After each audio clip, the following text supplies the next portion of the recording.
The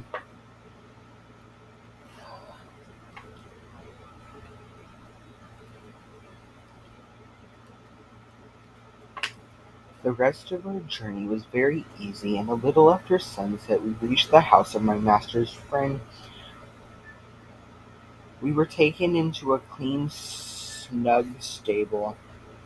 There was a kind coachman, who made us very comfortable, and who seemed to think a good deal of James when he heard about the fire. "There's one thing quite clear, young man," he said. "Your horses know who they can trust. It is one of the hardest things in the world to get horses out of a stable when there is either fire or flood. I don't know why they won't come out, but they won't, not 1 in 20. We stopped 2 or 3 days at this place, and then returned home. All went well on the journey. We were glad to be in our own stable again, and John was equally glad to see us. Before he and James left us for the night, James said, "I wonder who is coming in my place." "Little little Joe Green at the lodge," said John. "Little Joe Green? Why, he's a child. He's 14 and a half," said John. "But he is such a little chap. Yes, he is small, but he is quick and willing, and kind-hearted too. Then he wishes very much to come, and his father would like it, and I know the master would like to give him the chance.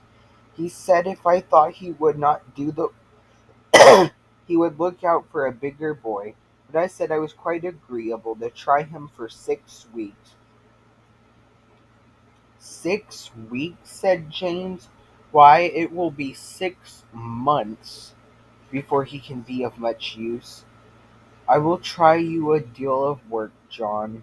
"Well," said John with a laugh, "work and I are very good friends. I never was afraid of work yet." "You are a very good man," said James. "I wish I may ever be like you."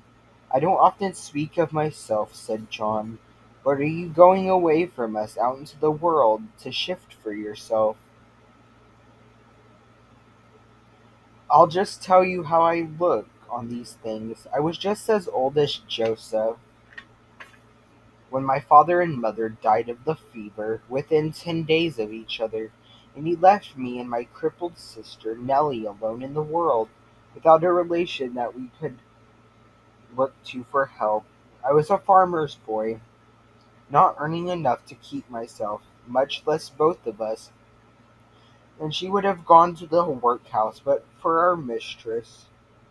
Nellie called her Angel, and she has a good right to do so. She went and hired a room for her with old Widow Mallet, and she used her knitting and needlework when she was able to do it and when she was ill. She sent her dinners and many nice comfortable things, and was like a mother to her.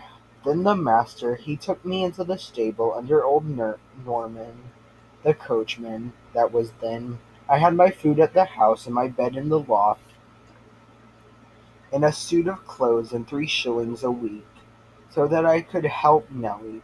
Then there was Norman. He might have turned round and said that at his age he could not be troubled with a raw boy from the plough-tail, but he was like a father to me, and took no end of pains with me. When the old man died some years after, I stepped into his place. Now of course I have top wages, and can lay by for a rainy day or a sunny day, as it may happen, and Nellie is as happy as a bird. So you see, James, I am not the man that should turn up his nose at a little boy and vex a good kind master. No, no, I shall miss you very much, James, but we shall pull through, and there's nothing like doing a kindness when 'tis put in your way, and I'm glad I can do it." "Then," said James, "you don't hold with that saying,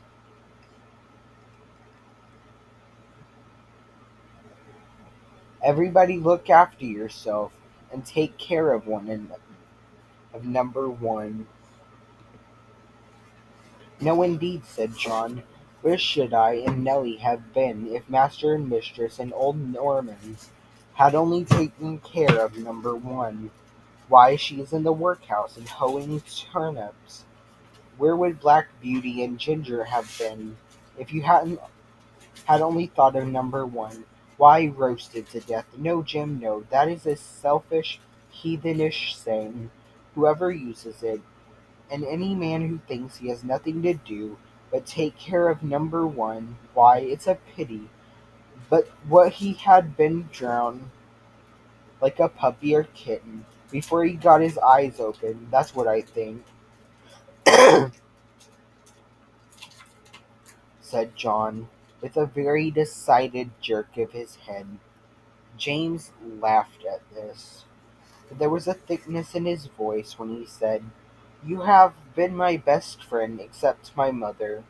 I hope you won't forget me." "No, lad, no," said John, "and if I can do you a good turn, I hope you won't forget me." The next day Joe came to the stables to learn all he could before James left. He learned to sweep the stable, to bring in the straw and hay. He began to clean the harness and helped to wash the carriage. And he was quite too short to do anything in the way of grooming Ginger and me. James taught him upon Merrylegs, for he was to have full charge of him under John. He was a nice little bright fellow, and always came whistling to his work. Merrylegs was a good deal put out at being mauled about, as he said, by a boy who knew nothing. But towards the end of the second week, he told me confidently that he thought the boy would turn out well. At last came the day came when James had to leave us. Cheerful as he always was, he looked quite downhearted that morning. "You see," he said to John, "I am leaving a great deal behind, my mother and Betsy and you and a good master and mistress, and then the horses and my old Merrylegs. At the new place there will not be a soul that I shall know. If it were not that I shall get a higher place, and be able to help my mother better, I don't think I should have made up my mind to do it. It is a real pinch, John." "Ay, James, lad, so it is. But I should not think much of you if you could leave your home for the first time and not feel it. Cheer up. You'll make friends there, and if you get on well, as I'm sure you will, it will be a fine thing for your mother, and she will be proud enough that you have got into such a good place as that." So John cheered him up, but everyone was sorry to lose James. As for Merrylegs, he pined over he pined after him for several days, and went quite off his appetite. So John took him out several mornings with the leading rein, when he exercised me, and trotting and galloping by my side, got up the little fellow's spirits again, and he was soon all right. Joe's father would often come in and give a little help, as he understood the work, and Joe took a great deal of pains to learn, and John was quite encouraged about him.